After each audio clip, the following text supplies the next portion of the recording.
But if you read the mainstream coverage of this, they are salivating over the thought that Fox News could lose.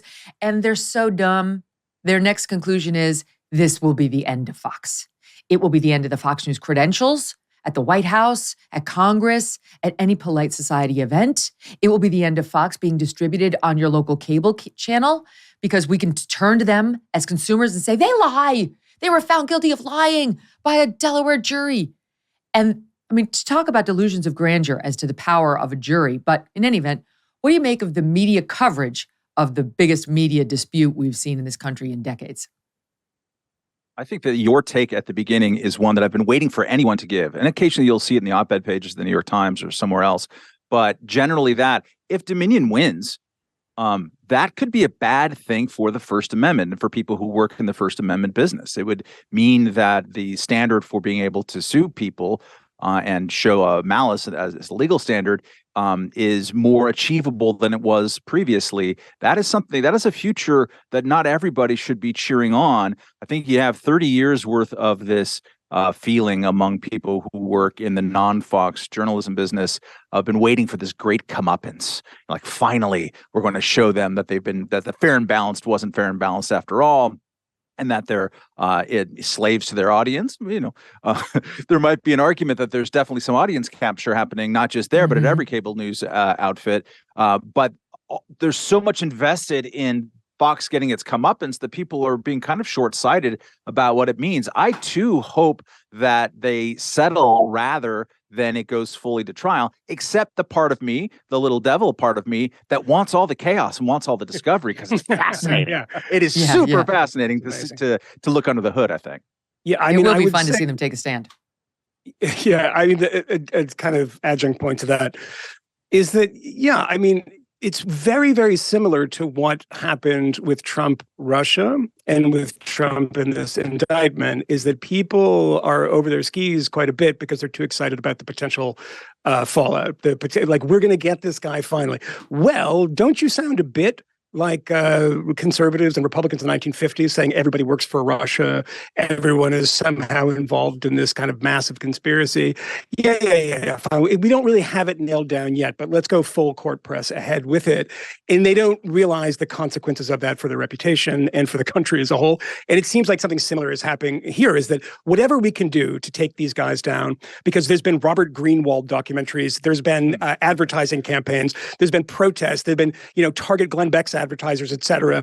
And, in fairness to Roger Ailes, which is not something I'm likely to say very often, but he did actually fire him when he was the top-rated show on the network. So there was some standards there at the time. But they've been trying to do this for a very long time. And it seems like it's another way of like, can we just cheat and kind of get the result we want? And, maybe it'll have some kind of knock-on effects in the First Amendment. Yeah, but whatever. We're going to get Fox on this one. That's what I find kind of amazing and disturbing about the coverage. I don't have a legal opinion, Megan, you are a lawyer, I am not, about, whether this stuff rises to the level of actual malice. It rises to me as just watching this, and as Matt said, the discovery is fascinating, as like kind of sleazy and saying like, well, this is what our viewers want. Maybe we should give it to them in kind of a half-assed way. That kind of is disturbing to me. Just to interject, that is true of the executives. If you look at the executives, yes, that's what I mean.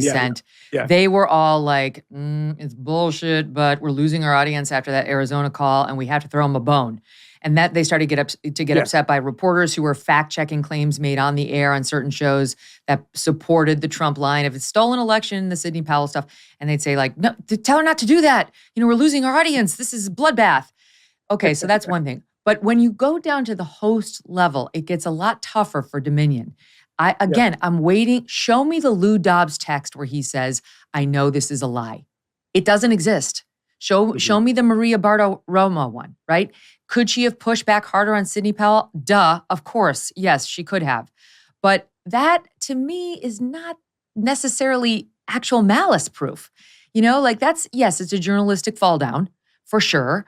But if that's proof of actual malice, and if you can use what's in Rupert's head against Maria, that'd be like me. And I covered these election claims at the time. I did have the podcast. We hadn't yet launched video. That'd be like Steve Krakauer, my executive producer, being like, MK, this is bullshit. It's not true. and me being like, I hear you. I have a different opinion. Neither of us knows whether it's true or not. Did you go down to figure out whether, there was any vote manipulation? Have you checked all 50 states? Are you able to definitively say that? It's our job as journalists to probe, to ask. We don't actually have to be the finders of fact. We have to ask questions of the people making the claims. And I definitely would have platformed Sidney Powell, and I would have given her a very hard time. But if you get to the place where it's like the journalist must take a position, and that position must reflect the objections coming into them from the party they're covering, just because Dominion wrote the letters saying, these are lies, that Fox had to go with, these are lies. We as journalists are in a very sketchy place because I guarantee you Anthony Fauci would take out his little pen and be writing to everybody. And then what? We're required to do what he says? Go ahead, Camille. Yeah, no, I would concur with most of what's been said. Moynihan, a moment ago when you were describing the situation and the fact that so many people are salivating at the opportunity to see their political enemies done away with and the network's finished, that they don't realize that these bad outcomes could happen. Or don't care. They don't care. Yeah, that's right. They're completely disinterested in the possibility that, the norms are being eroded and all of these changes are I'm giving them credit, Camille. Yes, I hear you. I'm a little hungover, so I'm being generous today. At other times in recent history, there'd been a great deal of concern about the erosion of norms that Donald Trump and his administration might portend. And the fact that all of these legal cases that are happening right now and all of the in some cases, again, confusing, nuanced, somewhat contradictory pieces of evidence that we're actually sorting through, trying to figure out whether or not there's any there. Yeah. There's very little interest in the nuance on the part of the mainstream press. And I think it is, once again, another example of them impugning their own credibility and ignoring the very real potential fallout that could happen from this sort of inquiry. I think the fact that it's proceeding at all is actually potentially dangerous. But certainly, I think a conviction that looks overly politicized, whether it be in the Trump Stormy Daniels case or in the Dominion case, is something that would almost certainly be detrimental to the country in some respects. So one hopes that to the extent that these things are proceeding, that it's all on the up and up, and that at some point these journalists at major media publications actually get their acts together and develop a little bit of curiosity. Mudwater is a coffee alternative with 4 adaptogenic mushrooms and Ayurvedic herbs.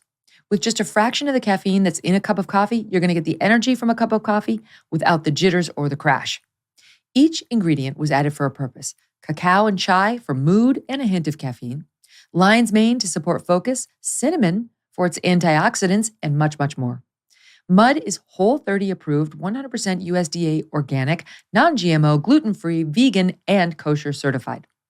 Mudwater donates monthly to the Berkeley Center for the Science of Psychedelics, as Mudwater believes the country is in a mental health epidemic and sees psychedelics as useful tools for individuals with depression, PTSD, anxiety, and other mental health problems.